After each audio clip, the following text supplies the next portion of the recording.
emancipación. Imperialismo, educación y emancipación. Y la primera pregunta es: ¿por qué hablar de imperialismo? Alguien ayer en una plática decía que la izquierda tenía el mal hábito de citar estos nombres peyorativos con respecto al sistema de vida capitalista. ¿Por qué hablar de imperialismo? ¿Por qué seguir con esa retórica marxista? Bueno, ¿por qué hablar de imperialismo hoy? Creo que hay algunos elementos importantes que tenemos que considerar. Primer elemento importante: el proceso de acumulación de las riquezas no se ha detenido. Ha continuado el proceso de acumulación de las riquezas del mundo en pocas manos. Si ustedes buscan los informes de la Oxfam con sus alumnos, informes de la Oxfam, cada enero la Oxfam emite un informe sobre la economía mundial. Algunos datos interesantes. Según la Oxfam, en el 2016 la mitad de la riqueza del mundo pertenecía alrededor de unas 370 personas. Por ahí. 2017, la mitad de la riqueza del mundo ya no pertenecían a esas alrededor de 370 personas, sino a unas 97 personas más o menos. 2018, la mitad de la riqueza del mundo ya no pertenecía a esas 97 personas, sino a 12 personas. Fíjense cómo, 3 años, la concentración enorme de la riqueza en este periodo neoliberal. Es un primer elemento que hay que considerar. Estamos viviendo en un sistema donde la persona, donde la riqueza se concentra cada vez en menos manos. Y eso implica un poder enorme, enorme. Todo este guachicoleo de que está denunciando Andrés Manuel nos tiene sorprendidos a todos. La sorpresa mayor no ha llegado. Hipotéticamente, estoy diciendo, el mayor robo de combustible en México se produce directamente en las plataformas. Barcos que salen sin pagar hacia Houston a refinar, Estados Unidos. El verdadero guachicolero, esto es hipotético, ya veremos, es Estados Unidos.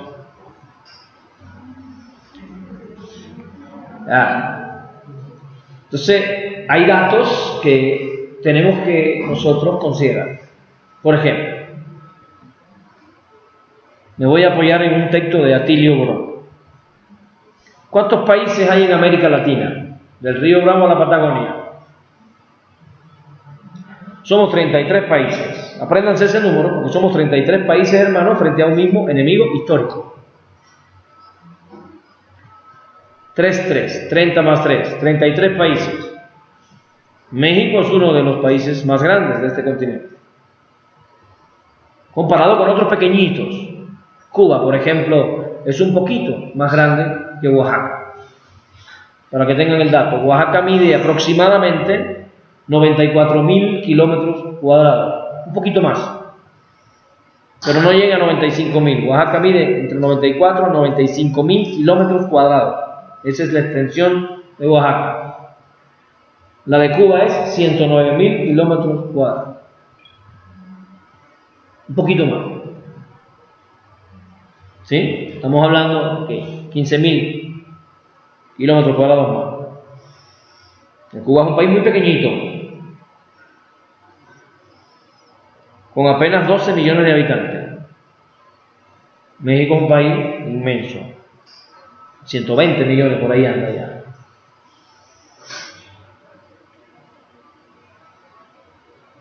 ...33 países. ¿Cuántas bases militares norteamericanas creen ustedes que hay entre nuestros 33 países? Sería interesante que alguien dijera: profe, 33, una por país. No. Tenemos 80 bases militares norteamericanas en este continente, según la última cuenta de Atilio Borón. 80 bases militares norteamericanas. ¿Cuántas bases militares nuestras creen ustedes que hay en Estados Unidos? Adivinen. Ninguna. Ninguna. Esto es para discutir con los maestros, con nuestros alumnos.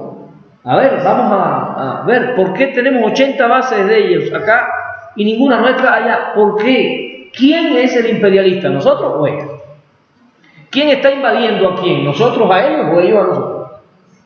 ¿Quién está sometiendo a quién? ¿Nosotros a Estados Unidos o ellos a nosotros? ¿Quién es el dictador? ¿Cuántas bases militares venezolanas ustedes creen que hay fuera de Venezuela? Ninguna. Entonces, Maduro es el dictador, Trump no.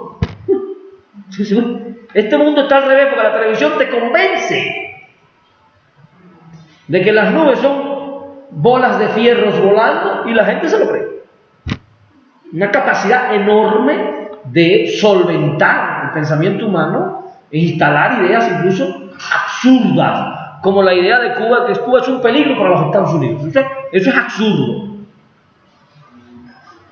Menos que absurdo, pues, un país pequeñito, con 12 millones de habitantes, sin casi recursos naturales, un peligro para la potencia militar más grande de la historia. Eso es un absurdo sin sentido, pero hay gente que te dice, ¿y qué pasó con la dictadura de Castro?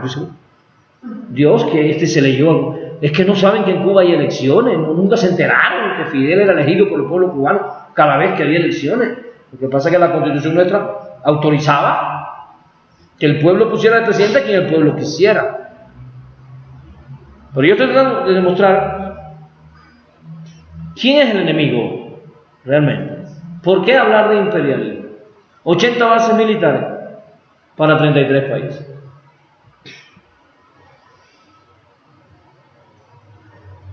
Y la pregunta, ¿y por qué tenemos tantas bases militares norteamericanas?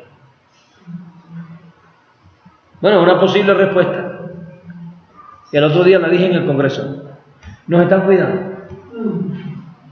Así le dije. ¿Y de quién? De los chinos.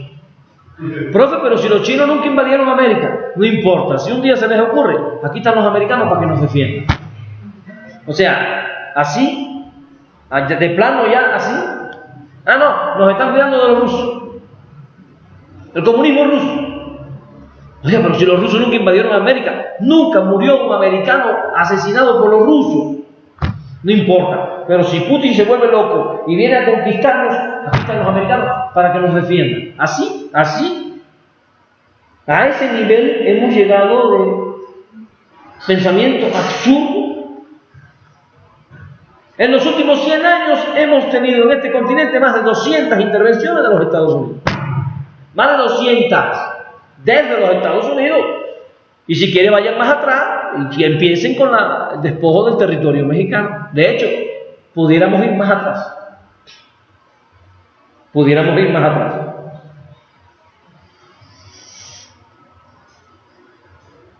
El territorio en el que estamos. Hoy le llaman México.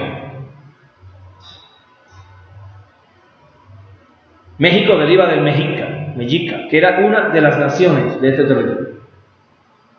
Pero en este territorio había muchas naciones. Ni siquiera me gusta llamarle culturas ni lenguas, naciones pues.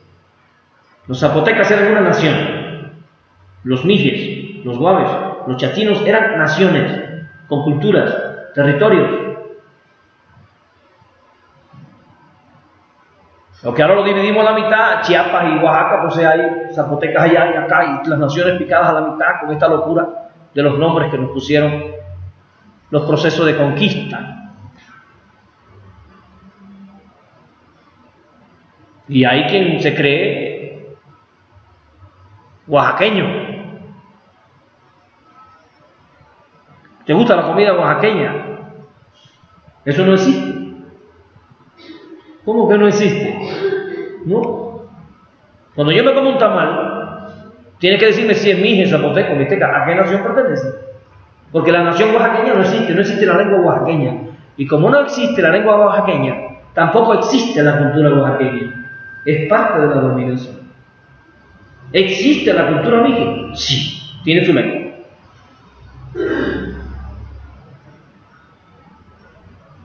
Los castellanos llegaron aquí, se establecieron en un territorio y según cuenta la leyenda, había un bosque de guave y le pusieron el lugar donde ellos estaban, Oaxaca. 500 años después, los dueños de ese territorio, las naciones de ese territorio, se sienten oaxaqueños. ¿Quién puso ese nombre? ¿Quién estableció los límites geográficos? ¿Nosotros?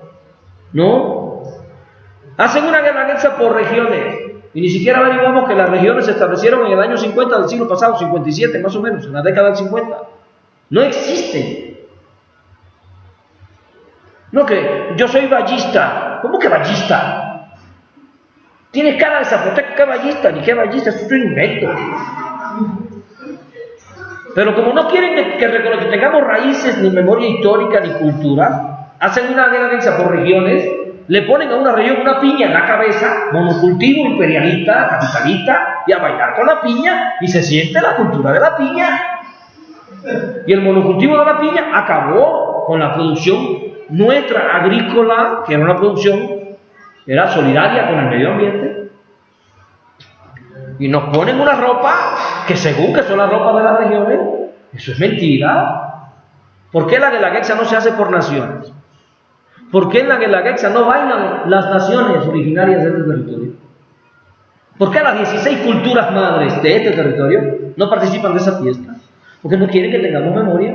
Y la 22 repite la guelaguetza supuestamente en resistencia con el mismo modelo de la guelaguetza del Estado capitalista neoliberal, despojador de la conciencia histórica. Ni siquiera se le ocurre hacer una guelaguetza por culturas, como debería ser para que los triquis tengan el derecho de participar.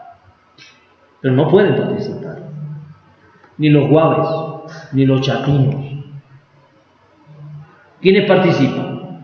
Los ismeños. ¿Y eso qué es? ¿De dónde sale eso? No, la mixteca. Es la única región que tiene nombre de cultura. Fíjense. La mixteca es la única región que se identifica con el nombre de una de las culturas madres. Pero lo interesante es que en la mixteca también hay otras culturas que son obligadas a ser denominadas como cultura, como región mixteca. Como a ustedes le llaman mexicano, cuando usted es un zapotecano en todo caso. Y pudiera discutir el derecho a que el nombre del país reconozca a todas las naciones y no solo a la mexica. Porque esta es una nación de naciones que hoy está discutiendo un modelo educativo que sigue enseñando el castellano a todas las naciones que componen esta nación de naciones. Y mientras las naciones no tengan el derecho a que su nación sea reconocida y que las escuelas de su nación hablen su lengua, aquí no podrá regresarse a una verdadera identidad. Seguiremos perdidos en el laberinto de la soledad de Octavio Paz. Estoy diciendo cosas para meditar con nuestros alumnos y para discutir, porque tenemos muchas cosas que discutir con el capitalismo y con el imperialismo. Imperialismo es cultura. La dominación del imperialismo es cultural. Y todos estos ejemplos que yo puse son cultura imperialista, aniquilando nuestro movimiento, para que no podamos nunca más regresar a lo que fuimos. ¿Y qué fuimos? Somos una de las 6 culturas madres del mundo. Solo 6. Nosotros somos una de ellas.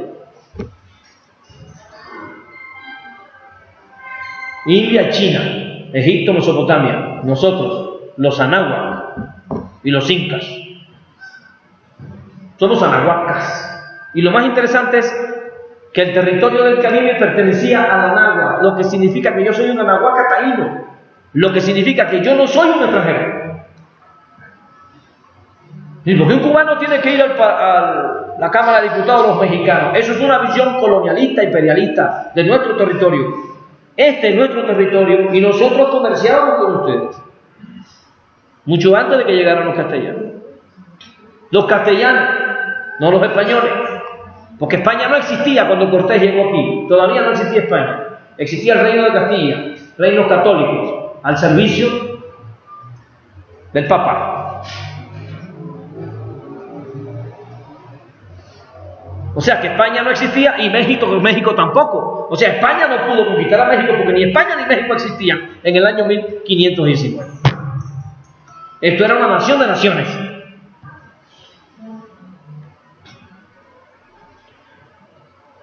¿Por qué hablar de imperialismo? Porque el proceso del despojo todavía no concluye. Todavía somos explotados. O sea, despojados.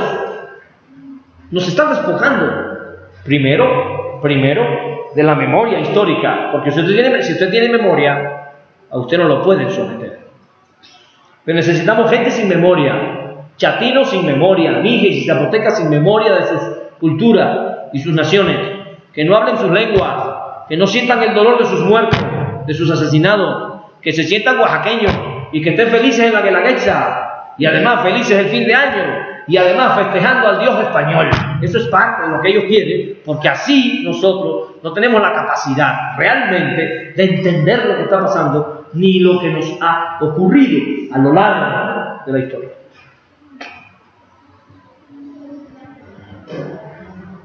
Entonces, el Anáhuac, nuestro territorio, iba desde el sur de Nicaragua hasta Canadá. Eso significa que Estados Unidos no nos despojó de la mitad del territorio.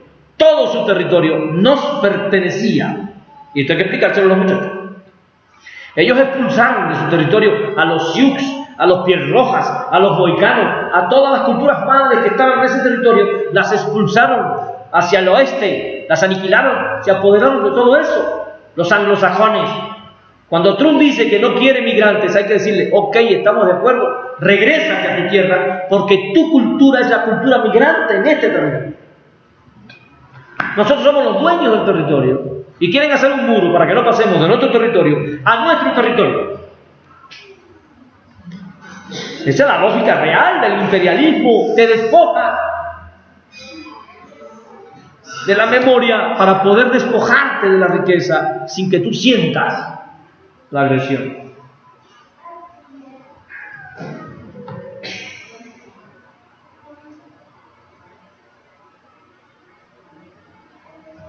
Nuestro problema no es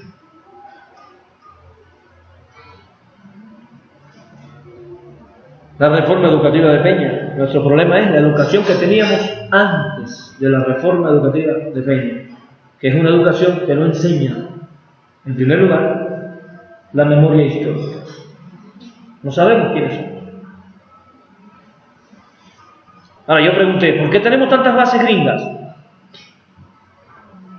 Y dije en Jarana que protegiéndonos de la posible invasión china o la posible invasión rusa. Lo dije en Jarana. No, estamos llenos de bases militares gringas porque este territorio es probablemente el territorio más rico del planeta. Voy a dar algunos datos que son fundamentales. Nosotros, según estudios, tenemos más del 40% de toda el agua potable del mundo. Más del 40% de toda el agua potable del mundo. Europa tiene 55 ríos, de los cuales solo 5 no están contaminados. Estados Unidos tiene un nivel de contaminación de su agua enorme. Ya declararon en crisis Los Ángeles, California, normaron el agua que se toman, que usan las personas, y el que se pase lo multan. Lo interesante es que le norman el agua a las personas, no le norman el agua ni a las mineras ni a las refrescos.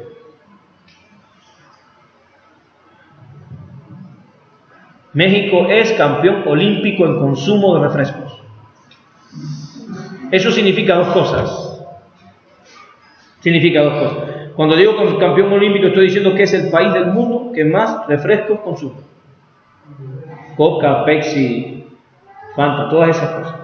Eso significa dos cosas. Una, fíjense lo que voy a decir. Uno, la enorme escalada en la privatización del agua en este territorio.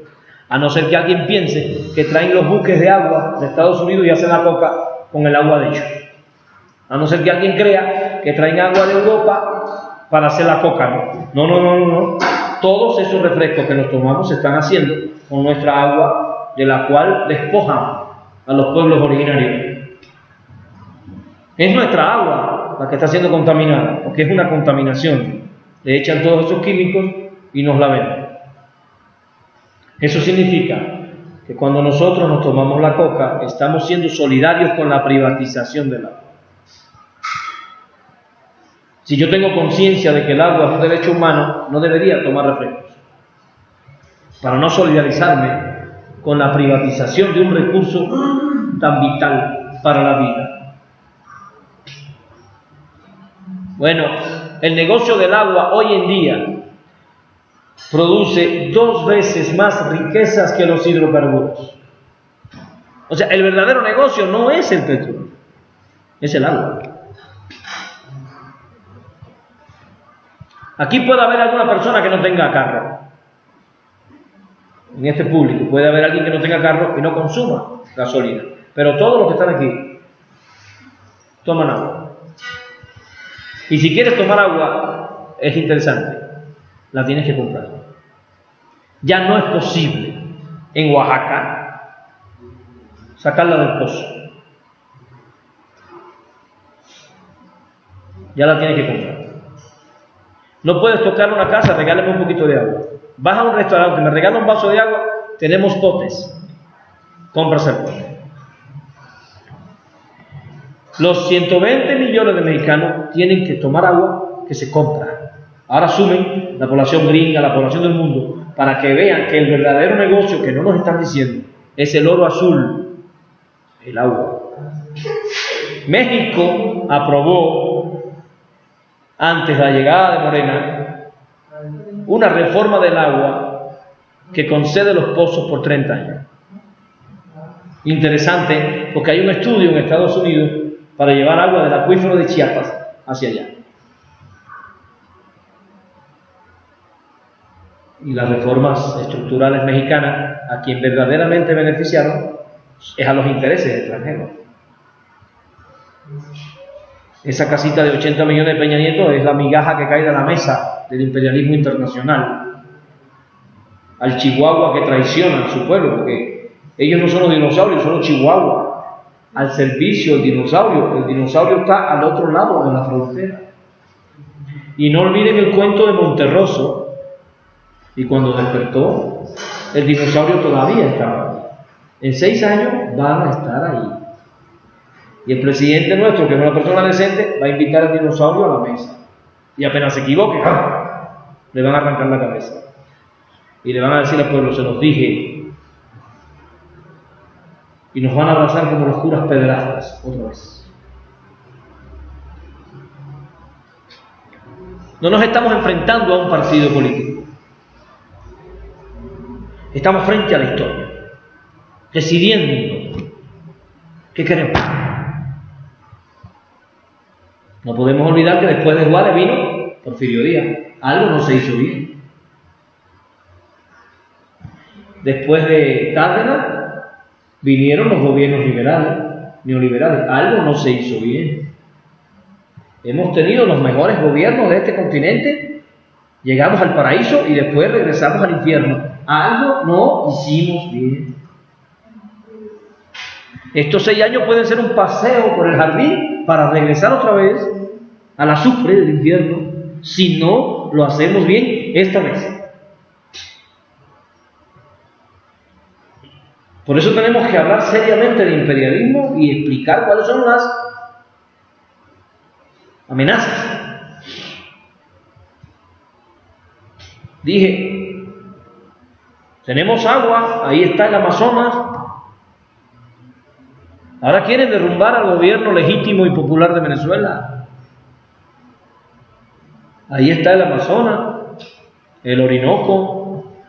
Busquen en internet acuífero de Guaraní.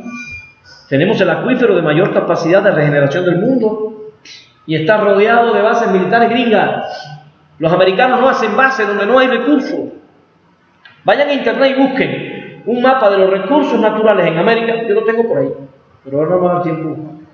Y un mapa de las bases militares gringas para que ustedes vean que los americanos hacen las bases donde están los recursos naturales. No es al azar.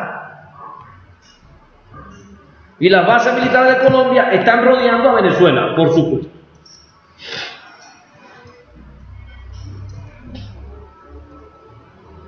Atilio Borón cita una investigadora en internet, María José Rejas, que hizo un estudio y descubrió que de los 10 países más mineros del mundo, 7 están en América Latina.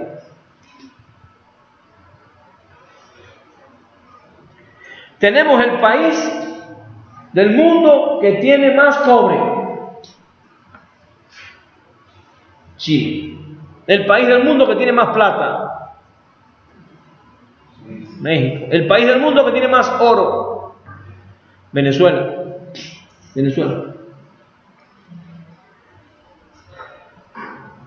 El país del mundo que tiene más litio.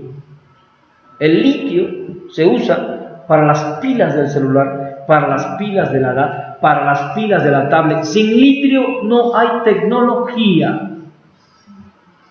Interesante, Estados Unidos no tiene litio en su territorio. Todo el litio que necesita lo tiene que importar. Y el 80% del litio del mundo está en Bolivia. Pero Bolivia tiene un presidente indio que nacionalizaron los recursos naturales. No les gusta Evo Morales, que quieren los recursos de Bolivia, pero ya no están a su servicio. No les gusta Hugo Chávez ni Nicolás Maduro, porque los recursos de Venezuela ya no están a su servicio. ¿Por qué se nos olvida tan fácilmente que se nacionalizó el petróleo de toda la faja del Orinoco? ¿En manos de quién estaba el petróleo venezolano? ¿Al servicio de quién está el petróleo venezolano? ¿Por qué los Estados Unidos están haciendo una campaña tan formidable contra el gobierno de Venezuela? ¿Por qué será? ¿Les interesa la salud del pueblo venezolano y los derechos humanos de los venezolanos? A ver, ¿qué no tenemos memoria histórica ninguna? ¿Les interesa a los norteamericanos la salud y los derechos humanos de los chilenos? Con el golpe de Estado a Salvador Allende y la imposición de Pinochet, ¿se acuerdan? La dictadura de Trujillo, la dictadura de Somoza, la dictadura de Batista en Cuba, todas las dictaduras de este continente fueron sostenidas, apoyadas por el gobierno de los Estados Unidos.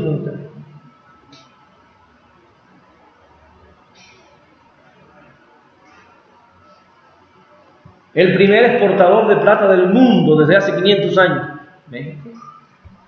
Un país riquísimo, con 60 millones de pobres. Y ayer escribí en el Face, la pobreza no se resuelve trabajando. La pobreza no se resuelve con limosnas. La pobreza no se resuelve con programas gubernamentales. La pobreza se resuelve repartiendo justamente las riquezas. Hay una repartición injusta de las riquezas. El capitalismo produce opulencia y produce pobreza. El capitalismo no puede acabar con la pobreza porque tendría que acabar solidariamente con la opulencia. Hay suficientes recursos para que todos los hombres del mundo vivan dignamente, pero hay mucha opulencia que no permite eso.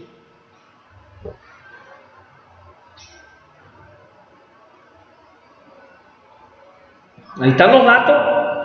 Si no queremos verlo, si queremos cerrar los ojos y si queremos pensar que esa es la voluntad de Dios, adelante, pero ahí están los pobres. No tenemos un borrador para borrarlos de la historia. Ahí están, 60 millones. 54 millones de pobres y 6 millones en extrema pobreza.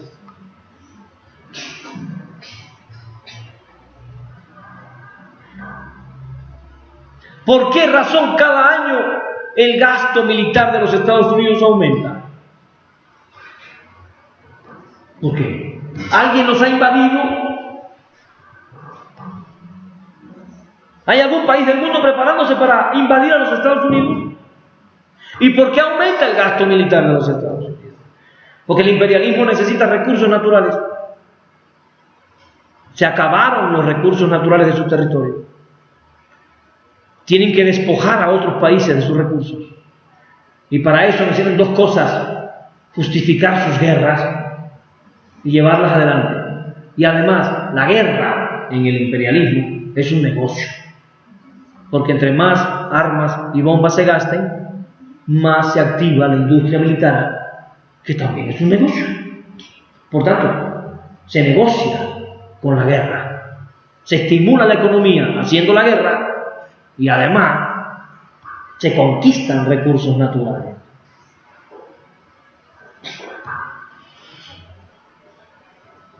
Y es interesante porque ahorita lo voy a explicar, pero por ahí tenemos el fenómeno de México, donde hay gente pobre y maestros humildes, priistas.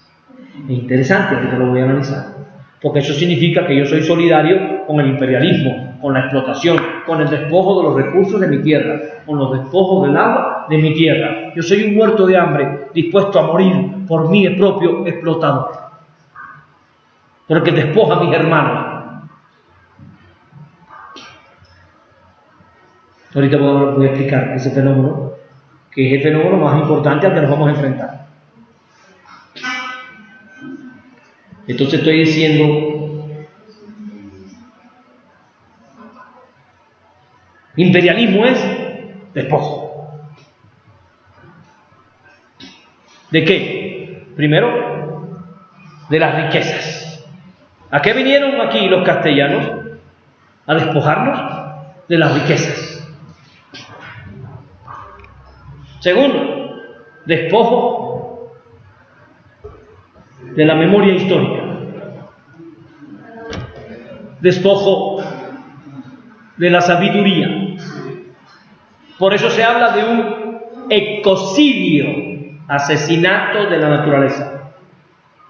Ecocidio. Y también se habla de un epistemicidio, asesinato de nuestros saberes. Asesinaron nuestra memoria histórica y nuestros saberes, porque sin ellos somos esclavos voluntarios y satisfechos.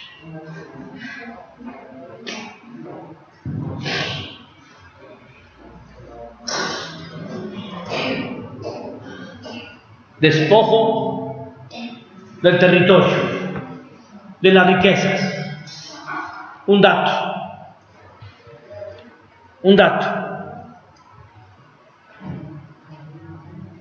Alrededor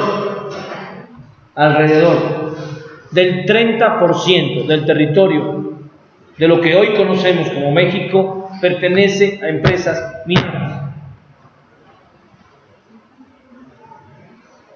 Y más del 70% de esas empresas son extranjeras. Le estamos vendiendo el país al extranjero, para que saquen los recursos naturales. Es un despojo. No se asombren, ahí estamos viendo el huachicoleo. Uno se entera y dice, ¿cómo es posible? ¿No sabían que se estaban robando el combustible? ¿Tienen el control de las válvulas? ¿Tienen equipos para medir la presión en los oleoductos? Se estaban robando miles y miles de litros de petróleo diarios. ¿No lo sabían? ¿No lo sabían? Sí lo sabían. Eso es imperialismo, despojo. ¿O ustedes piensan que existe un imperialismo ético? ¿O tenemos la esperanza de que haya un imperialismo moral? Eso no existe. Imperialismo es despojo, y despojo es amoral. Despojo es aético. Nos despojan del territorio, nos despojan de los saberes. Yo decía, somos una de las 6 culturas madres. El Anáhuac tiene más de 7.500 años de antigüedad. Nosotros somos la primera cultura del mundo biotecnológica.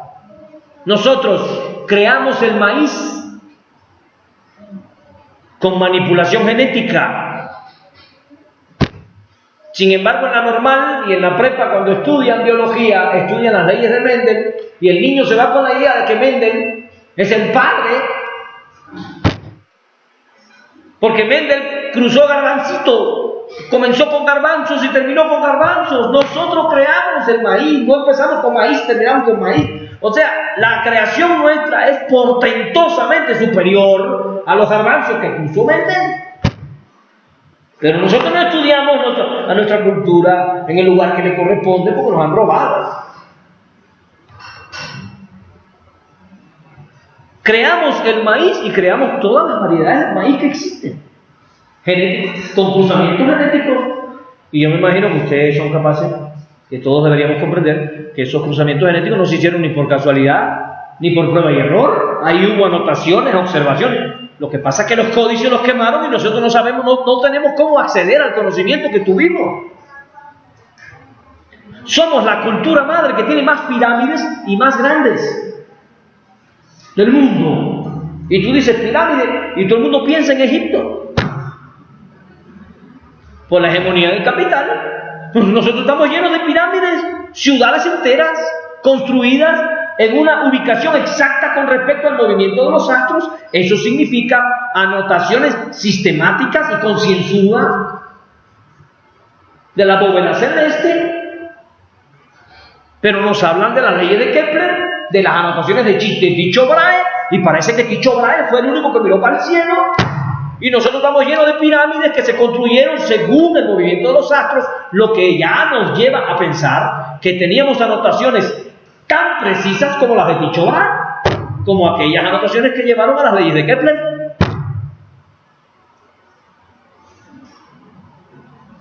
Cuando llegaron los castellanos a la Gran Tenochtitlán, no sé si ustedes saben, pero la Gran Tenochtitlán era la segunda ciudad más grande del mundo en esa época. Ninguna ciudad española competía con ella. Ni en tamaño, ni en limpieza. Tenía más de 350 oficios. Alfarería, orfebrería finísima. Trabajábamos el oro, la plata, finísimos. Quedaron deslumbrados con las riquezas.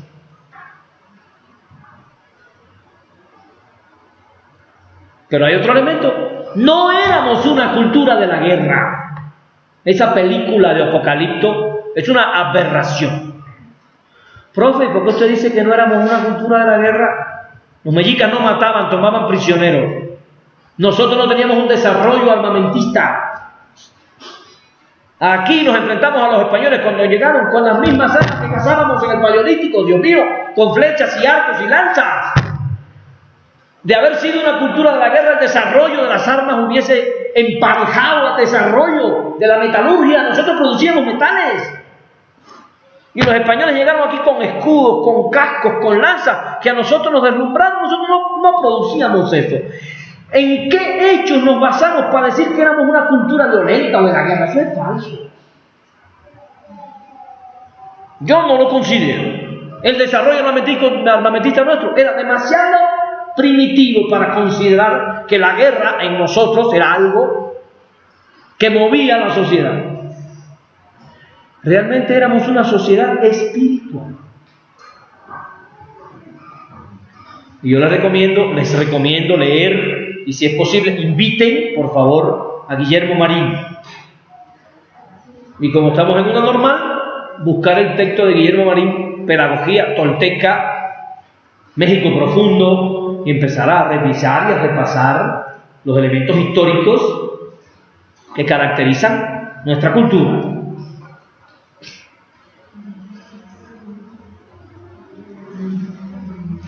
Y regresando a ese profundo conocimiento de nuestra cultura, tal vez entonces las normales empiecen a comprender que las normales no deben ser bilingües, deben ser multilingües. Y que cada nación tiene derecho a que sus hijos sean educados en su lengua. Les voy a dar un dato. En el año 1823, cuando expulsamos de aquí a los españoles, hablaban una lengua originaria en este territorio el 60% de la población. Eso significa que los castellanos en 300 años redujeron en 40% los hablantes de una lengua originaria, de una lengua madre. Estoy hablando que somos una nación de naciones. Estoy diciendo que somos una nación de naciones. Estoy diciendo que los mijes no son una cultura, son una nación y tienen el derecho a ser reconocidos como nación y a que no se divida su territorio por estados. Bien, del 1823 hasta hoy, ¿saben cuántas personas hoy hablan una lengua madre? 6%. Nosotros hicimos lo que no pudo hacer España. Nosotros hicimos lo que no pudo hacer España. Hemos aniquilado las lenguas originales. El 6%. Y hay una pregunta interesante. ¿Cómo pudimos hacer algo así? Exacto. Nosotros teníamos una institución que garantizó eso. La escuela. Exacto. Tenemos la herramienta formidable para aniquilar la lengua madre. La escuela. La escuela no solo no habla la lengua del niño, al no hablarla, al no autorizarla, la discrimina. Y él se siente menos si la hablara. Somos un territorio, somos una nación de naciones, pero la lengua originaria de esta nación de naciones sigue siendo el castellano. Y no solo es la lengua originaria, no, la lengua oficial. Perdón. No solo es la lengua oficial, sino que toda la organización social se piensa y se ejecuta en castellano. Si usted va manejando las leyes del tránsito, en castellano. Si usted va al correo, las cartas y los mensajes de correo, en castellano. Si usted va a un juzgado a hacer un procedimiento, castellano. Y si usted no sabe castellano, a ver cómo le hace. Aquí no hay ningún juzgado en Mije, ningún correo en Zapoteca, aquí no hay nada en lenguas madres, todo es en castellano, lo que significa que las lenguas originarias están expulsadas del espacio público. Y también están expulsadas de las normales, que supuestamente son de nuestras escuelas públicas las más avanzadas en pensamiento crítico.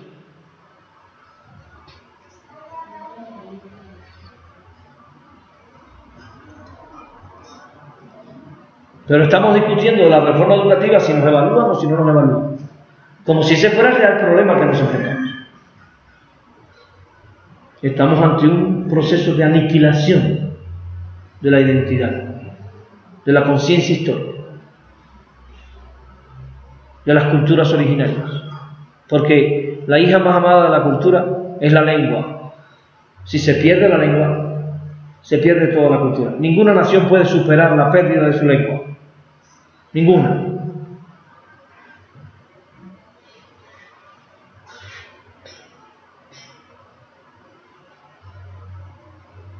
Imperialismo es epistemicidio, asesinato de la cultura.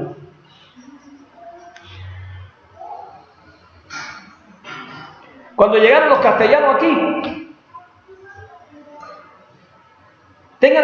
consideren ustedes que nosotros somos la primer cultura madre que creó la escuela pública. La escuela pública no se creó en Prusia, como dice la gente que estudia historia de educación. La escuela pública la creamos nosotros aquí en el periodo tolteca, la Totelcayolta, una producción espiritual, una cosmovisión. Peligrosa para el imperialismo. Tenemos una bandera nacional que es un águila comiéndose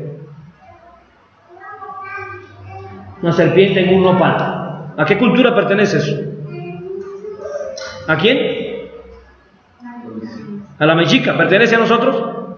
No. Ah, no, pero esa es la bandera de todos. Me vale. Arriba. ¿Por qué nuestra bandera no es la cruz del Quetzalcóatl? Sería demasiado complicado explicarle la bandera a Peña Nieto.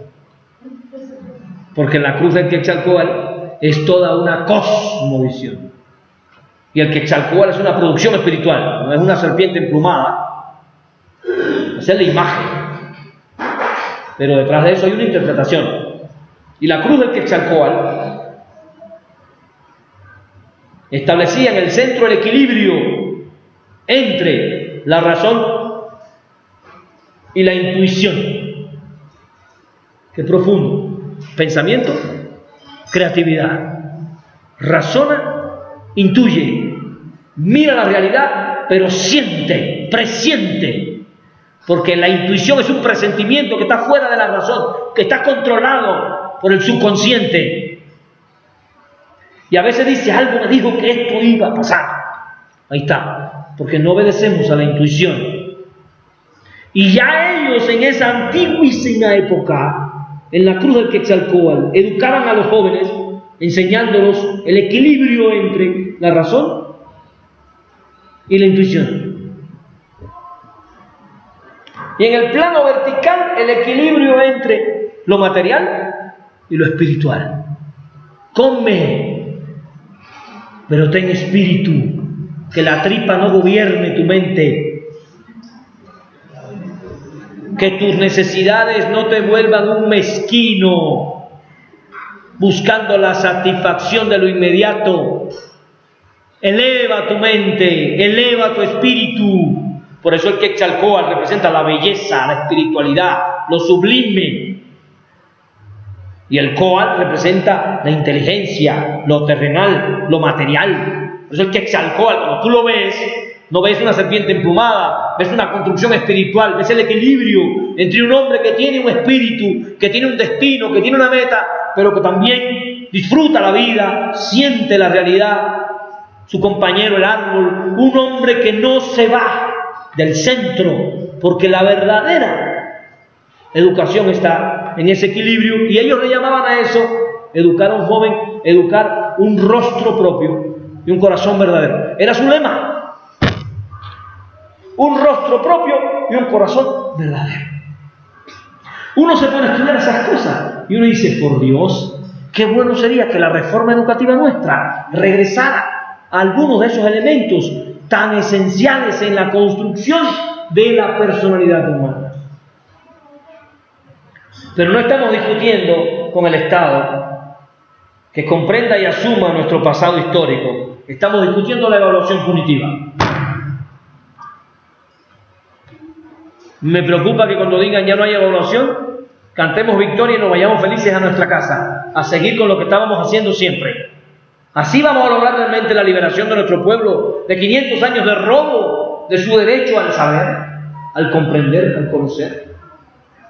Es por eso que hay que hablar de imperialismo, porque imperialismo no solo es despojo de la riqueza, que ya es bastante malo y terrible. Imperialismo es despojo de la cultura, despojo de los saberes, despojo de la identidad.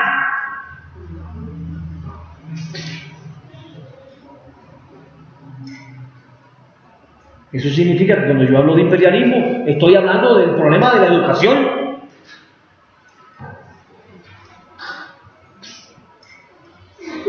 Me estoy explicando ahora.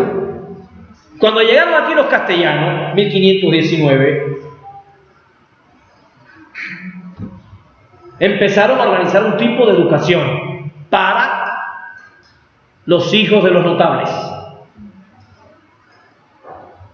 Busquen, si quieren comprender bien las verdaderas intenciones de la colonia, un documento que está en internet, bueno, al final, que se llama Las Leyes de Burgos.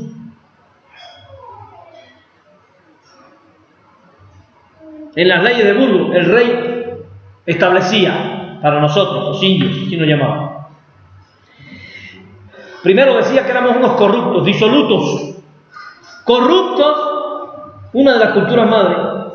Disolutos, con todas estas pirámides,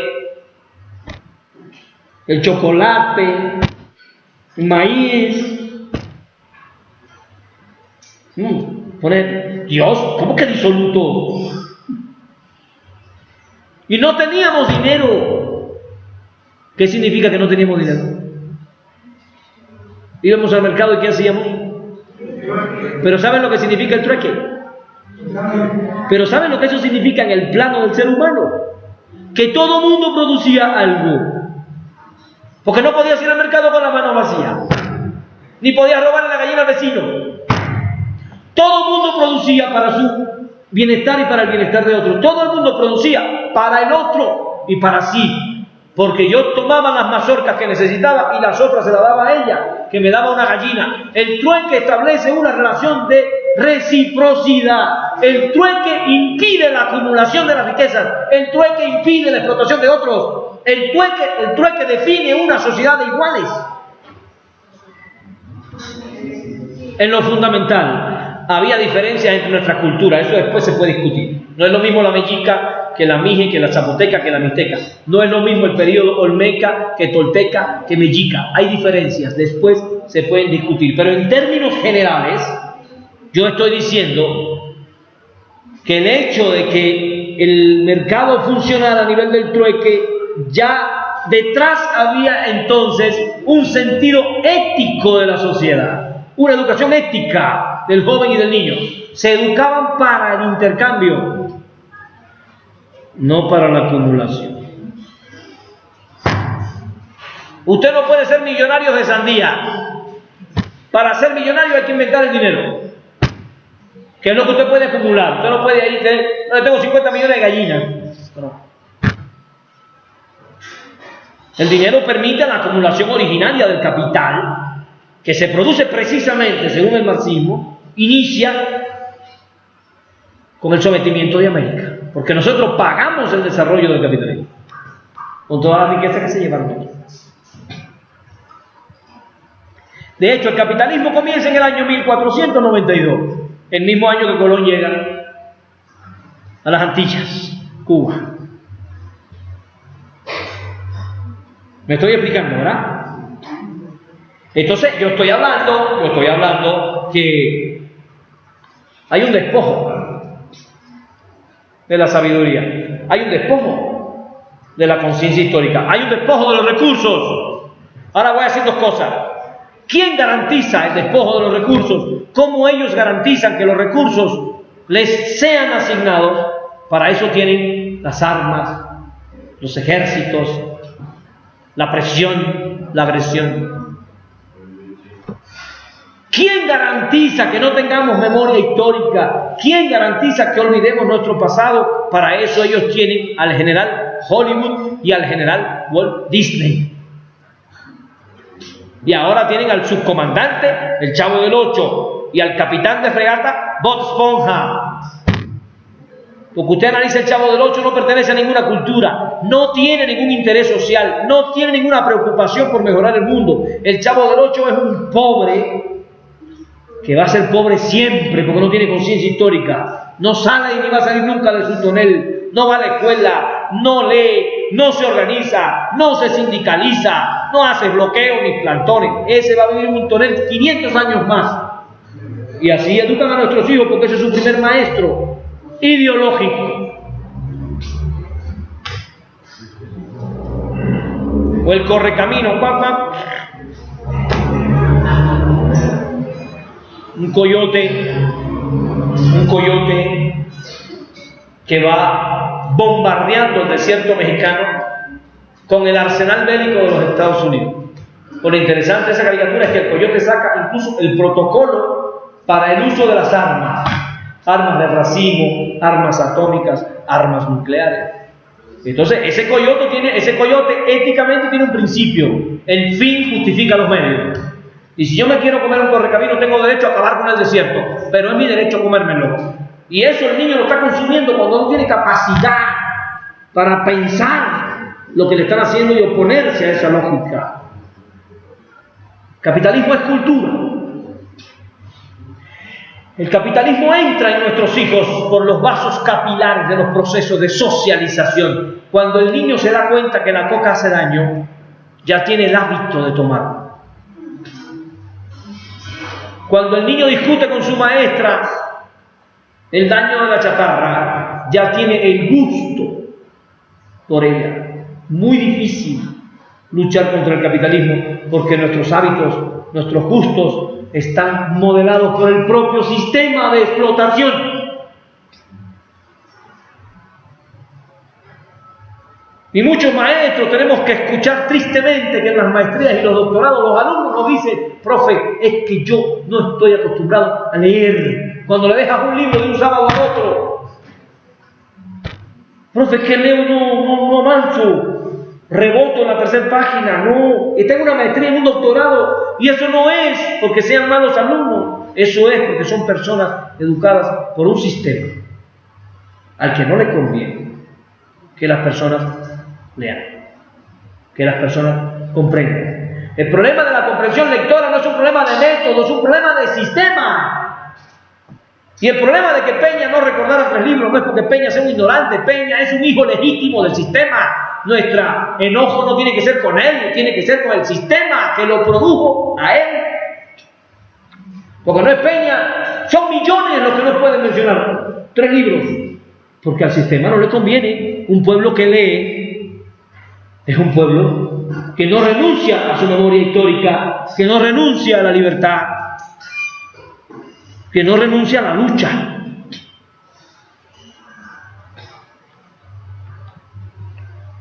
Por eso tenemos que hablar de capitalismo, compañeros, porque no nos están cayendo bombas en la cabeza, pero nos están lloviendo novelas, nos están lloviendo series, y esas son bombas culturales. Esas son bombas que aniquilan la capacidad racional del pueblo y desarrollan hábitos subalternos. Y un pueblo novelero después no puede ni siquiera reconocer su realidad. No tiene las herramientas para pensar su realidad. No tiene los conocimientos para enfrentar la crítica a la realidad de la dominación.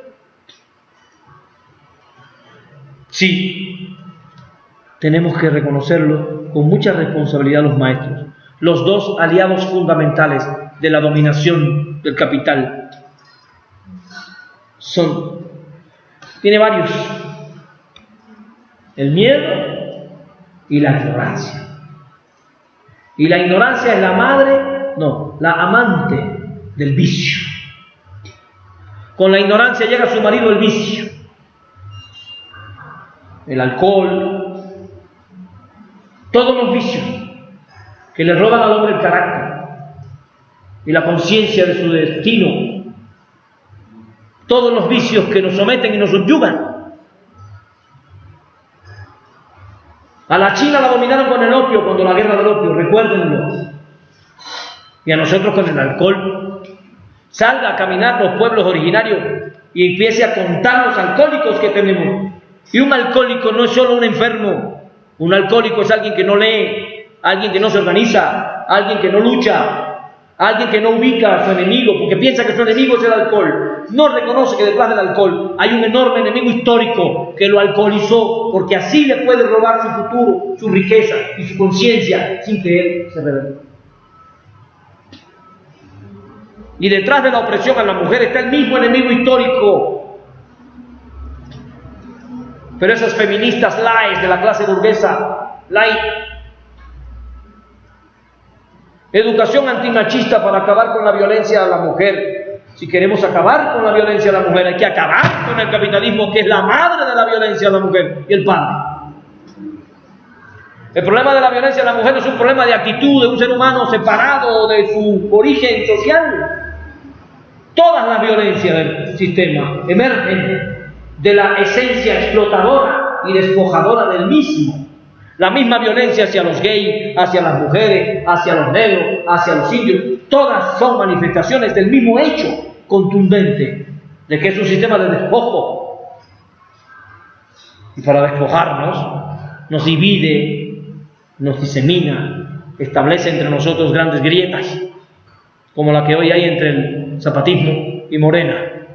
Un sismo para que los humildes explotados no se puedan unir, para que no puedan caminar juntos, unos muertos de hambre ven a otros muertos de hambre como sus enemigos. Y el sistema sonriente y feliz. Ya logré que estos dos se enemistaran. Ya logré que 7 millones de indios organizados en el zapatismo no se sumen al proceso de emancipación. Por eso es que los maestros necesitamos otra vez traer al aula el tema del imperialismo y discutirlo con los muchachos. Imperialismo es habitus y se transmite a través de la herencia familiar.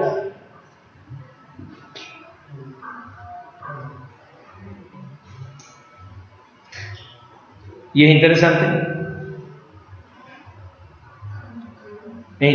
porque entonces, ¿dónde está el enemigo?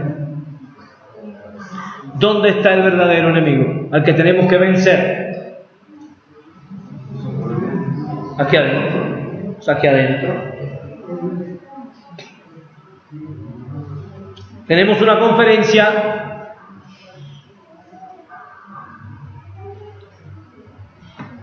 yo no puedo ir. No me interesa. Hábitos.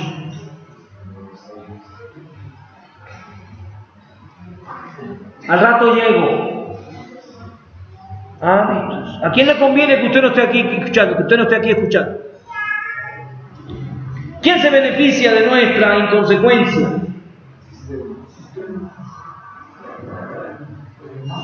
Profe, entonces necesitamos disciplina. Por supuesto. Hay un texto que a mí me fascina, de Lenin. Lenin es el marxista más odiado, el único que no han podido fagocitar. El sistema puede citar a Gramsci, el sistema puede citar a Marx, a Engels, pero no van a ver al sistema citando a Lenin. Y hay un texto de Lenin que se llama La enfermedad infantil del izquierdismo. Fíjense qué nombre. La enfermedad infantil del izquierdismo. Que todos deberíamos estudiar. Porque estamos enfermos. Porque venimos de un sistema que nos educa para que no podamos emanciparnos. Y Lenin se pregunta cómo fue que los bolcheviques pudieron vencer en Rusia. Y la primera respuesta que da, el primer elemento que él cita es la disciplina, la férrea disciplina. Disciplina no es que yo obedezco a mi jefe, eso es sometimiento.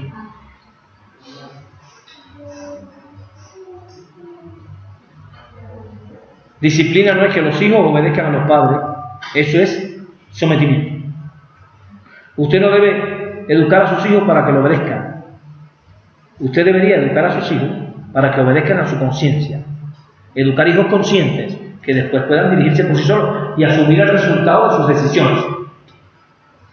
No es lo mismo hijos obedientes que hijos conscientes. No confundamos. El capitalismo también nos da educación familiar para que eduquemos los subalternos que necesitan en las fábricas y en las universidades.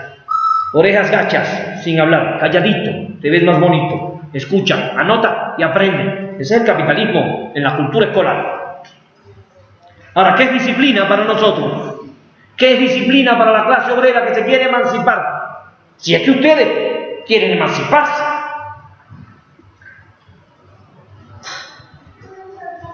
Porque ya les dije, hay campesinos priistas, no le alcanza ni para comer y es priista. No le alcanza ni para la mochila y muere por el PRI. ¿Por qué? Porque está educado por el sistema. El sistema te educa para que tú le sirvas y para que tú no reconozcas a tu verdadero explotador. Le regalan una torta. Ay, gracias.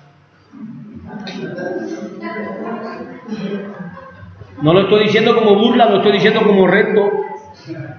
Porque ese que acepta la torta, lo que no tiene es conciencia histórica y esa se la tenemos que dar nosotros.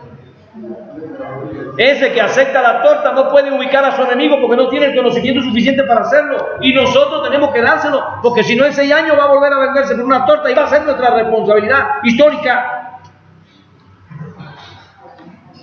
Si en 6 años hay que estarle diciendo a la gente palabritas humorosas para que voten por Moreno, no vale la pena hacer nada. Necesitamos en 6 años desarrollar tal conciencia histórica que la gente sepa lo que tiene que decidir. Por eso es un reto enorme, porque estamos pensando que el cabecita de algodón va a resolver este problema. No, este problema lo tienen que resolver los maestros. Cada mañana cuando él da explicaciones, está educando al pueblo, está dando argumentos, está enseñando la verdad para que la gente aprenda a pensar, para que no se dejen engatusar. Pero esta es una tarea que tenemos que hacerla todos los días en la escuela.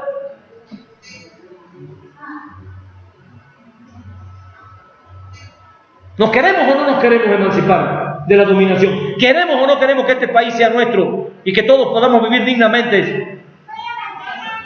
Bueno, si lo queremos tendremos que hacer algo.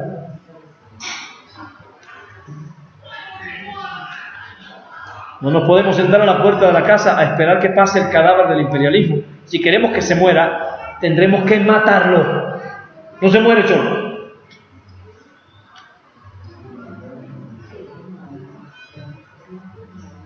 Esto que estoy haciendo yo aquí ahorita es el asesinato cultural del imperialismo. Demostrar sus mentiras. Para despertar. Entonces dije, ¿qué es disciplina? Disciplina es, primero, conciencia histórica. Sin conciencia histórica no hay disciplina, hay sometimiento. Cuando yo comprendo la historia y entonces comprendo mi lugar en la historia y me doy cuenta que yo no soy del grupo de Carlos Slim, ¿qué madre hago defendiendo al PRI? Yo soy de los de abajo, de los de Mariano Azuela, de los de abajo, de México bárbaro. Yo soy de los pobres, yo soy de los despojados, pero me dan una palmadita en el pecho y ya siento que soy.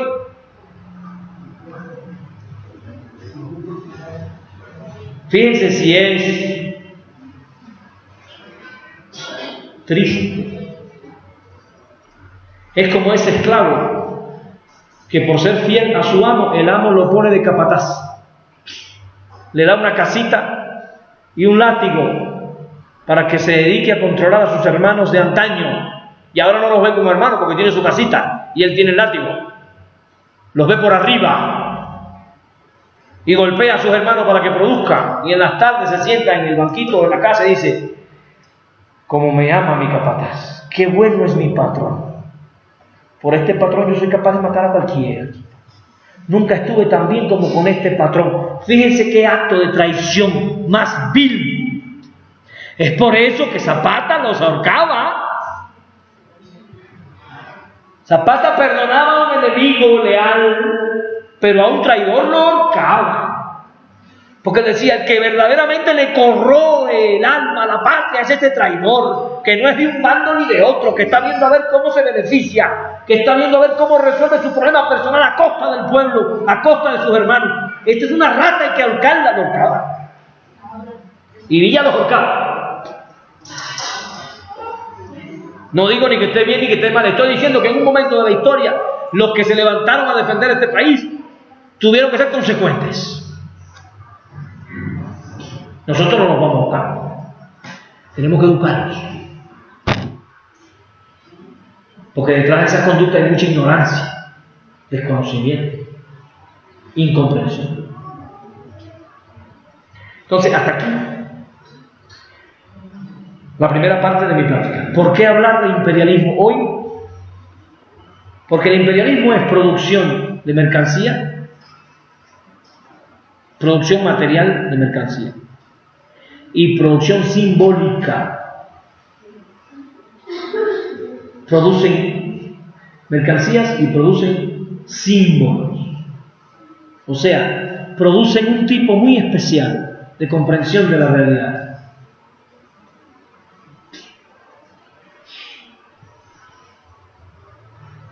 Imagínense un estadio, América contra Cruz Azul, América que es de Azcárraga, que es el que verdaderamente se enriquece con eso.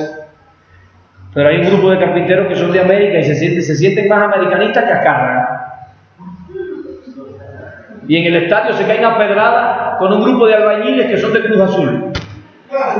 Y se rajan la cabeza el albañil defendiendo al equipo del multimillonario y el carpintero defendiendo al equipo del otro multimillonario, y tú dices, ¿eso cómo ocurre? Hay una palabra para eso. El capitalismo nos aliena. Nos aliena. No reconozco realmente a mi hermano se vuelve mi enemigo. Y tienes un maestro que no se lleva con el director, un grupo de maestros desconocen al director porque el director está exigiendo construir el peteo. Y no quieren presiones ni tanta exigencia, lo desconocen y para afuera el director, que traigan un huevón para poder vacilar. Está alienado, pues, no reconoce su verdadero enemigo histórico y convierte en su enemigo un compañero de clase, de la misma trinchera. O la otra maestra que no me gusta cómo se viste, y empiezan a rumorear y cosas que tú las ves y dices, ¿cómo es posible que no nos demos cuenta que somos hermanos enfrentándonos a un enemigo colosal que no va a tener compasión de nosotros? Nunca lo ha tenido. Y lo más interesante es que nuestro pensamiento no es un pensamiento filosófico integrado a una racionalidad, sino que es un pensamiento espontáneo, un sentido común. Y te lo puedes encontrar en una marcha, gritando, vivo, se lo llevaron vivo, los queremos, y tomando Coca-Cola. Y ahí ves una incongruencia. O lo ves en un plantón a pedradas con la policía para que respete el derecho a los maestros, y cuando llega a la casa golpea a la mujer. Ahí tienes una incongruencia. No comprende realmente quién es el enemigo histórico y cómo él le sirve de múltiples modos. O no le pega a su mujer, la cuida, la ama, pero su mujer quiere irse con el vecino porque piensa que es su destino y entonces no la deja porque ella le pertenece. Es su posesión. Tú eres mía y si no eres mía, a ver cómo le hacemos. Entonces te das cuenta que hay inconsecuencia, porque muchas veces actuamos como quiere el sistema capitalista de explotación que actuemos. Porque no somos capitalistas, ¿o no? Porque poseamos los medios de producción, somos capitalistas desposeídos, porque vivimos la cultura del capital, aun cuando somos unos pobres muertos de hambre. Entonces tenemos que reconocer el capitalismo cultural al que nos estamos enfrentando, porque le robó al pueblo el derecho a comprender su historia, para enfrentarse al enemigo y derrotarlo en el plano de la cultura. Por eso los maestros tenemos que discutir mucho de capitalismo, mucho de educación, mucho de emancipación.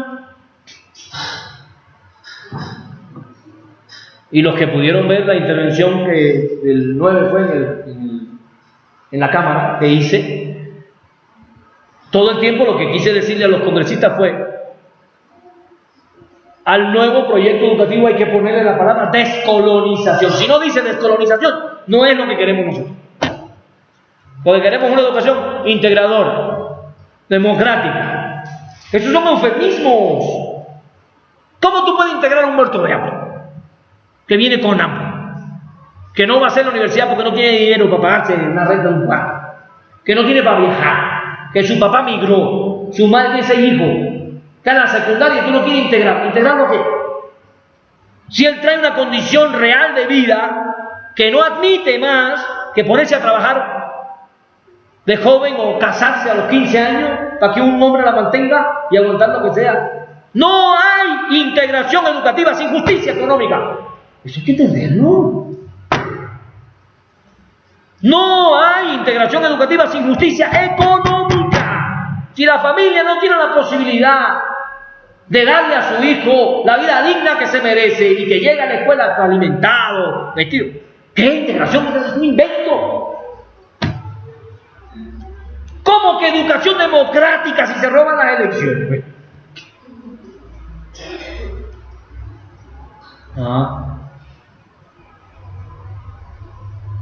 Equidad.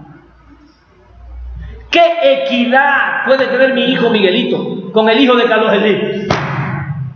O con el nieto de Carlos Elí. ¿Ustedes creen que Miguelito, mi niño, va a la escuela pública, tercer grado primaria? Bueno, Miguelito escribe poesía, escribe cuentos. No sé si el hijo de Carlos Elí lo haga. Habría que ver. Por eso yo digo, necesitamos educación descolonizadora, que nos descolonice la mente. Necesitamos educación crítica. Educación de la conciencia histórica y del sujeto histórico.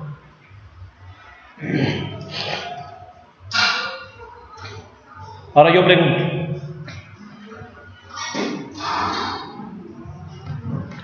¿cuál es la única institución? Miren este pueblo si quieren. ¿Cuál es la única institución de la comunidad que le pudiera dar al pueblo o que pudiera construir con el pueblo?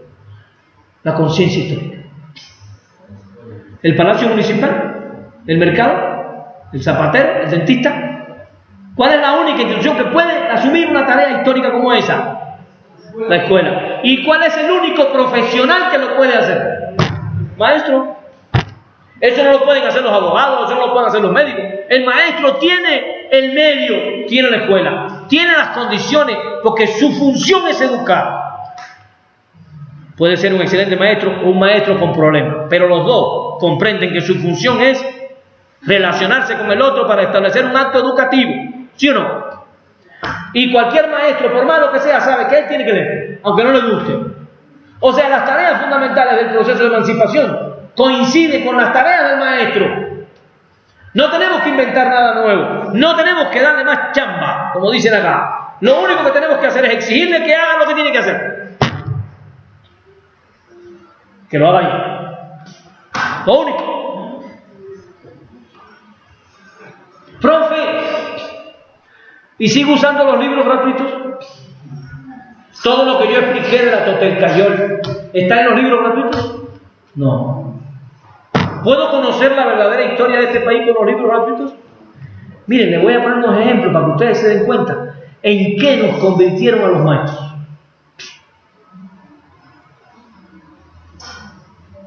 Los castellanos llegaron aquí. Se empezaron a construir iglesias. Aquí tienen una. Inmensas. Tú entras y te aborda el silencio, la meditación, porque el espacio es realmente, psicológicamente.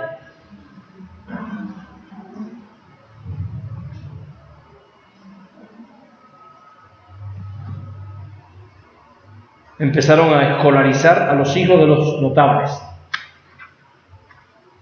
Y todo lo que se enseñaba era la Biblia. Enseñanza católica, apostólica y romana. Voy a regresar a terminar lo que estaba explicando de las leyes de Burgos. El rey estableció en las leyes de Burgos: si queremos que los indios dejen de ser los corruptos que son, los disolutos que son, tendremos que tratar de que aprendan las costumbres cristianas. Y el rey indicó construir la casa de los indios cerca de la casa de los españoles para que aprendieran las costumbres cristianas. Ahí surgieron las encomiendas. ¿Saben de qué hablo? Segundo, el rey indicó, fíjense qué interesante. Uno se pregunta, ¿por qué en todos los pueblos de México, por chiquito que sea, hay una iglesia o una capilla? Bien, año 1512, todavía no había llegado Hernán Cortés. El rey indicó construir en cada pueblo una iglesia. Construir en cada pueblo, en cada iglesia, una campana para llamar a los indios a orar. Cuando a usted se le da la milpa linda porque trabajo y usted dice, ay, se dio linda, gracias a Dios, estás cumpliendo con un mandato del rey de Castilla, año 1512. Todo había que agradecérselo a Dios. Los primeros no creían mucho en su existencia, ustedes lo comprenderán, ¿verdad? Cuando llegaron aquí los castellanos éramos 70 millones de habitantes. 100 años más tarde quedaban 3.5 millones. Es el genocidio más grande de la historia. Y yo pregunto, ¿a quién creen ustedes que asesinaron? ¿A los que entraron a las iglesias y se arrodillaron o a los que no quisieron entrar? ¿Quiénes creen ustedes que se salvaron? ¿Por qué somos tan católicos? Si ya se fueron hace 200 años. ¿Por qué seguimos creyendo en sus dioses y en sus palabras? ¿Por qué seguimos los indios repitiendo, hágase tu voluntad, no la mía? Yo no tengo voluntad, yo soy una simple marioneta del tiempo que juega la vida que tú me reservas. Tú, mi amado, mándame a mí. ¿Por qué seguimos con algo tan subalterno? ¿Por qué? ¿Acaso ese Dios nos llenó de felicidad? ¿Acaso ese Dios acabó con los pobres? ¿O mínimo acabó con los ricos? Aquello de que no pasarán por el ojo de una aguja, ¿fue cierto? No, profe, es que eso es después que se mueran. O sea, ¿van a ser millonarios toda la vida y cuando se mueran es que van a ser pobres? Sí, profe. Ay, no mames, cabrón. Como chingado, pues. Y entonces yo me tengo que morir para tener dignidad. Sí, profe. Cuando la calaca venga por usted, si usted fue pobre toda la vida y encima se portó bien, usted va a ser el primero. Puta madre. A ver, ¿qué no les suena a ustedes como una ideología para la dominación? ¿No les parece muy congruente con el deseo de robarnos todo y que estemos en paz? ¿No les parece muy consecuente con el hecho de que nos quitan las riquezas y todavía digo, así lo quiso Dios? Cada vez son más ricos, la voluntad de Dios. Cada vez más jodidos, la voluntad de Dios.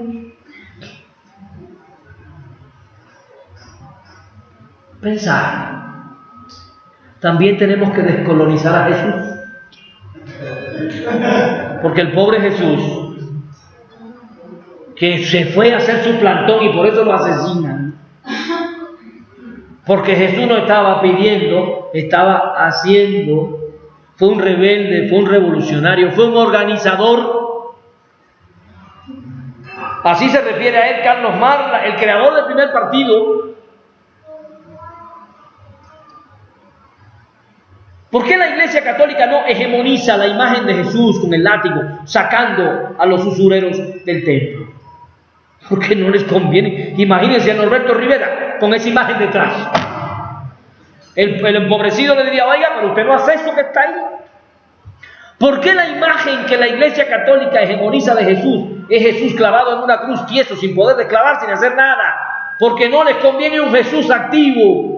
No les conviene un Jesús que salga de esa cruz y se ponga a hacer lo que hacía. Porque sería un Jesús al lado de los pobres. Se lo digo con conciencia, porque me he estudiado la Biblia. Jesús estaría con los maestros de Oaxaca en el plantón. No estaría en el anfiteatro mirando la guelaguetza, ¿o no? O sea, si somos consecuentes, por eso digo, también hay que descolonizar a Jesús. También hay que arrebatarle a Jesús al poder. Porque mintieron sobre él para usarlo contra nosotros.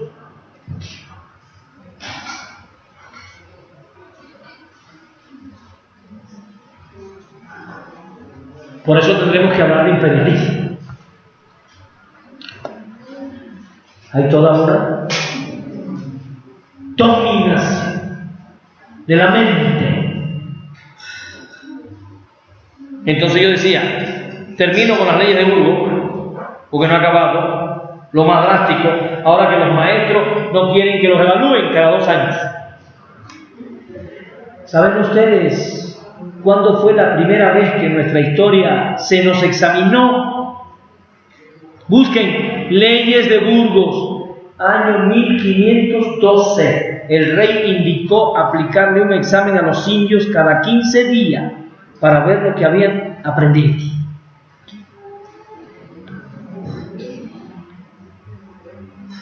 ¿Quién elaboraba el examen? Ellos. ¿Quién lo respondía?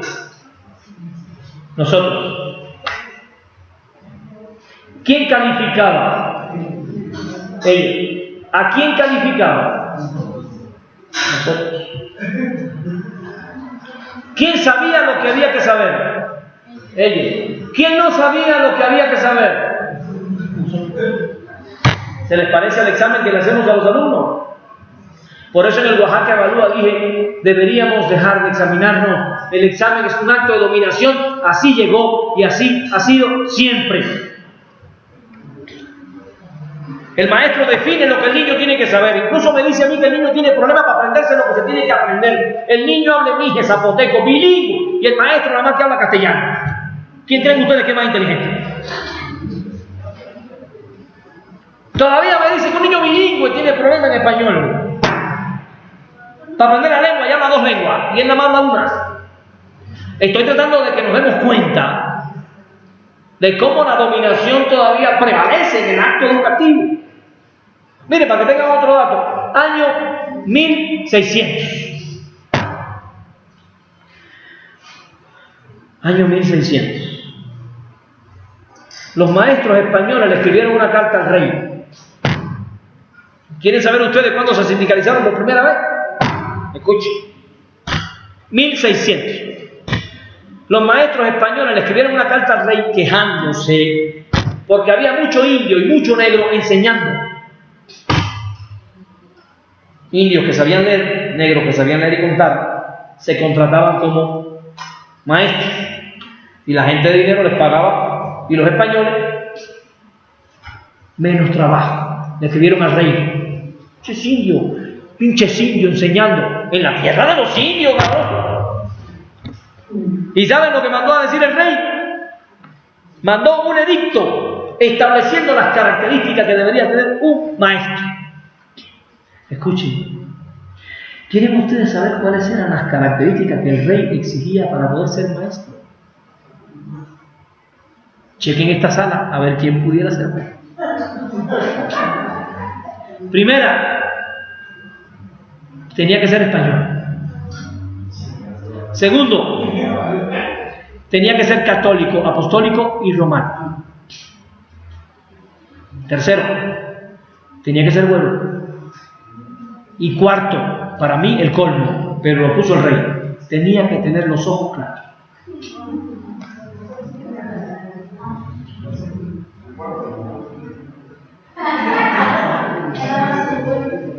No, yo no soy español. Yo tampoco podría, porque yo soy anahuaca taíno. Mi abuelo era... Lo que quiero que ustedes comprendan es, la primera vez que nos sindicalizamos con rasgos racistas. Porque eso es racismo. Racismo cultural, racismo físico. Expulsaron a España en el 1823 y celebran la independencia. Falso. Las escuelas siguieron controladas por la iglesia. O sea, España no tenía el poder político, pero tenía el poder hegemónico. Educaba a los hijos de los indios. Realmente habría que celebrar la independencia con las reformas de Benito Juárez.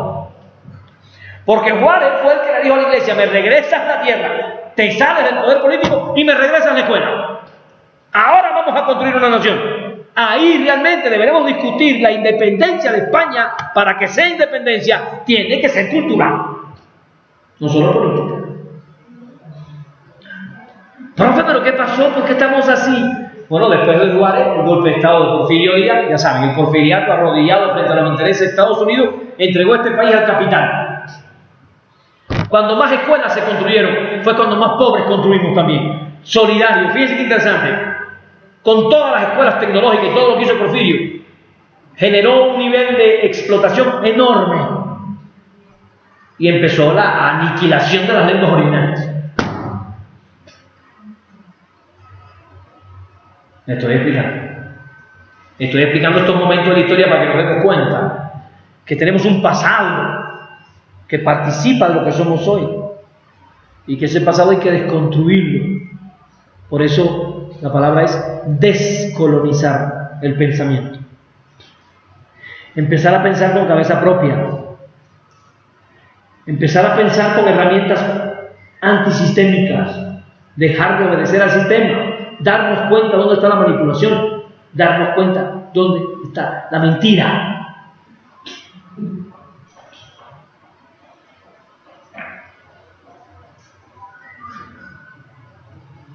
¿Cuáles son los retos de la escuela para el 2019?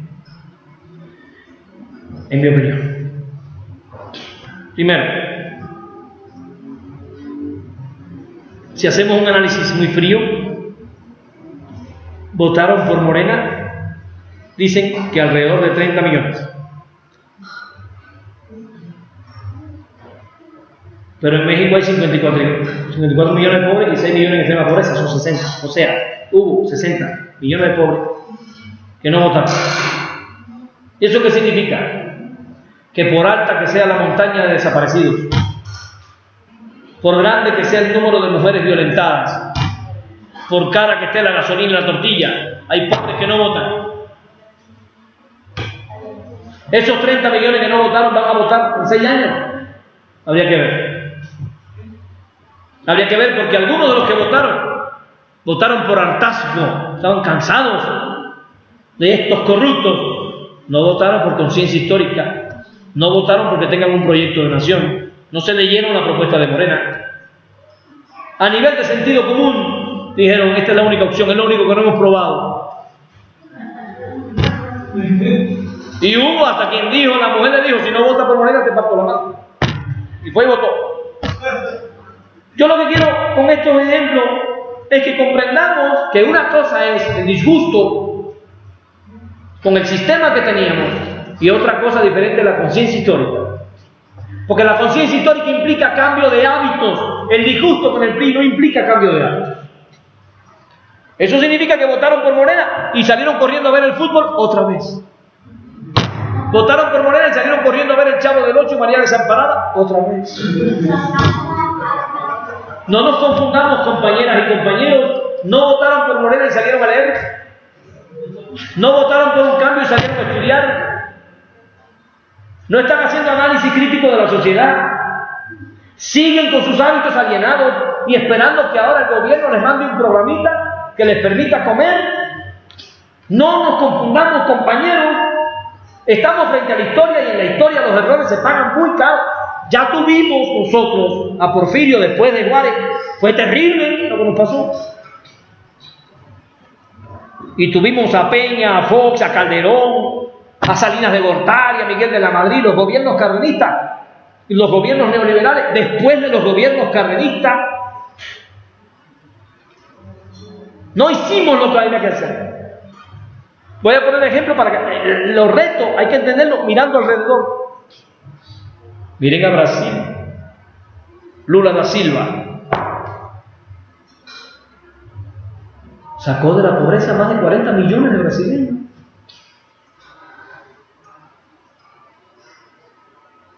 Y con el dinerito que les quedaba, porque hicieron lo que van a hacer aquí, elevaron el salario mínimo, bajaron el precio de los productos básicos, la gente ya se llenaba, ya quedaba dinerito. Pero no empezaron a guardar dinerito para comprarse una enciclopedia o para que el niño hiciera la carrera de medicina. Se fueron a comprar su motito, su pantalla plana de 22 pulgadas, 12 o 200, y ahora estaban en su casa felices porque ya la pantalla que tenían agarraba la pared, ya, y viva Lula. Les dieron nivel de vida, pero no les dieron cultura. Ahí está otra vez Bolsonaro. Ahí tienen un fascista de presidente. Metieron a Lula preso con un invento de juicio. Le dieron un golpe de estado a Dilma Rousseff. Y el pueblo brasileño no se lanzó para la calle a defender a su presidente.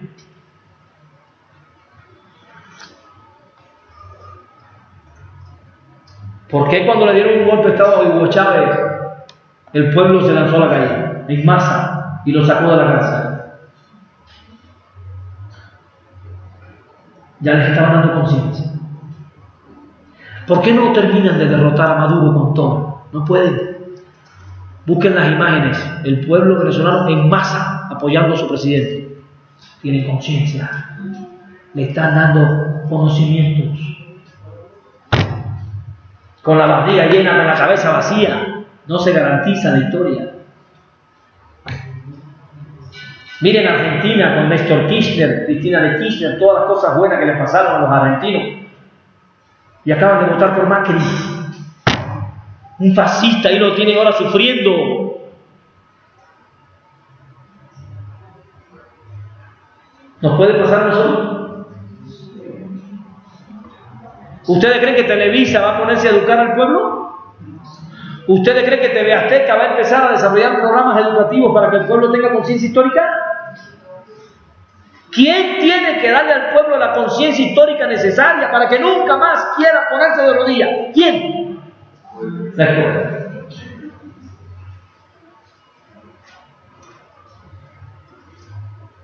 Pero tenemos que estar dispuestos a hacer el sacrificio. Eso no se hace solo. Hay que echarle los kilos. Tienen que sentarse ustedes mañana, reuniones de padres. ¿Qué vamos a hacer con las reuniones de padres? ¿Van a seguir haciendo las mismas reuniones de padres de siempre, compañeras y compañeros? Yo tengo hijos en la escuela pública, mis hijos van a la escuela pública, y las reuniones de padres son un sufrimiento para mí. Es horrible, 2 horas discutiendo si agua de horchata o agua de Jamaica, si tamales, Dios. Con todas las cosas que hay que hacer, yo estoy sentado aquí viendo si toman horchata o Jamaica. ¿Cuándo nos vamos a reunir para discutir un tema, para dar un tema? ¿Cuándo van a planear las clases de historia, las clases de psicología educativa, de relaciones de pareja que le vamos a dar a los padres para sacarlos de la incultura donde el sistema los tiene hundidos para poder despojarlos? ¿Cuál es la única institución que puede organizar a los padres de familia alrededor de una utopía emancipadora? ¿Cómo vamos a construir una utopía emancipadora con los padres de familia haciendo las mismas reuniones de siempre? ¿Así los vamos a emancipar? ¿O tendremos que cambiar? ¿Vamos a seguir con los mismos honores a la bandera de siempre? ¿Así vamos a desarrollar el sentimiento de amor a la matria? ¿O tendremos que cambiar? Entonces, yo considero que tenemos un reto formidable. Lo voy a decir en una oración. Estamos en el gobierno, no tenemos el poder. El poder lo tiene el que controla los hábitos, los gustos y las actitudes del pueblo. Aquí el poder lo tiene Televisa, Cruz Azul y América, que citan y todos van. Estamos en el gobierno. El reto fundamental de la escuela mexicana en el siglo XXI, 2019, es construir el poder. Poder es saber. Empoderar al pueblo es darle al pueblo los conocimientos necesarios para que descubra el despojo, para que ubique al verdadero enemigo histórico y para que se una en la lucha por la liberación definitiva. Dije 3 cosas. La voy a repetir despacio. Poder es conciencia histórica. Y eso significa que el pueblo reconozca el despojo. El despojo de la riqueza, el despojo de la voluntad y el despojo de los saberes. El epistemicidio, el genocidio y el ecocidio. Si el pueblo no reconoce el despojo, no puede ubicar al verdadero enemigo. Conociendo el despojo, ubicas al enemigo porque ubicas quién está robándose la riqueza realmente. Por eso dije que el pueblo conozca el despojo. Segundo, que el pueblo pueda ubicar al enemigo histórico. Que no se confunda más pensando que su enemigo es un partido X o un presidente X. Su enemigo está ahí, observando. Todavía no se construyen las refinerías. Cuando AMLO y este pueblo construyan las refinerías y empiecen a refinar el crudo aquí, ¿qué intereses se van a afectar? ¿Qué país le compra a ustedes el petróleo y les vende a ustedes la gasolina? Cuando empecemos a producir gasolina, ¿quién va a dejar de ganar platita? Si se estimula la producción en el campo y los campesinos empiezan a poner sus manzanas en el mercado, ¿qué país se va a afectar? Si se estimula la producción del maíz, ¿qué intereses se van a afectar? Los de Estados Unidos. Le voy a dar un solo dato que es contundente. En el año 1994, cuando comenzó el Tratado de Libre Comercio, 1 de enero de 1994, México compraba en el extranjero 1.800 millones de dólares de comida, de alimentos. Perdón. 1.800 millones de dólares. 1994, 1994. En el 2010, México le compraba alimentos a Estados Unidos por 25.000 millones de dólares. Chequen. En el 2010 comprábamos alimentos por 25.000 millones de dólares. Más de 22 veces. ¿Por qué? Porque dejaron de atender al campo precisamente para construir un mercado al servicio del capital internacional. Dejaron de producir gasolina precisamente, algo lo dijo, las refinerías no están refinando. ¿Por qué? Porque se puso el país al servicio del capital internacional norteamericano. Véndenos la gasolina, no tenemos que construirla. Es cierto, como ustedes me vendieran a mí limón y yo le vendiera a ustedes jugo de limón. Y encima el presidente de ustedes prometiera construir una exprimidora de limones y yo le doy unos dineritos para que no construyan nada. Porque a mí me conviene que ustedes me compren jugo de limón. Y si ustedes sacaran la cuenta, lo que se ganan vendiéndome limón, lo pierden comprando el jugo, porque el jugo es más caro que el limón. Así es, la gasolina es más cara que el petróleo. Le vendemos el petróleo barato, le compramos la gasolina cara y encima la gente nuestra paga la gasolina más cara que los propios ciudadanos de los Estados Unidos. Es una actitud servil.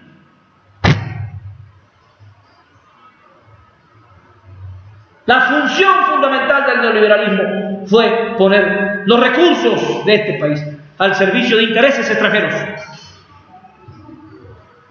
Ahí están los datos. A mí no me crean, vayan a los datos. ¿Cuál es la función de la escuela entonces? Empoderar, construir el poder. Y a eso Dussel le llama descolonizar el pensamiento. Lo voy a decir en una frase: sin descolonizar la educación no habrá cuarta transformación. O educamos a este pueblo de una vez, o volveremos a estar nuevamente de rodillas ante intereses extranjeros. No tendremos derecho a justificarnos, maestros. Ya estamos en el gobierno, parecía imposible. Ahora nos tenemos que poner a trabajar. Muchas gracias.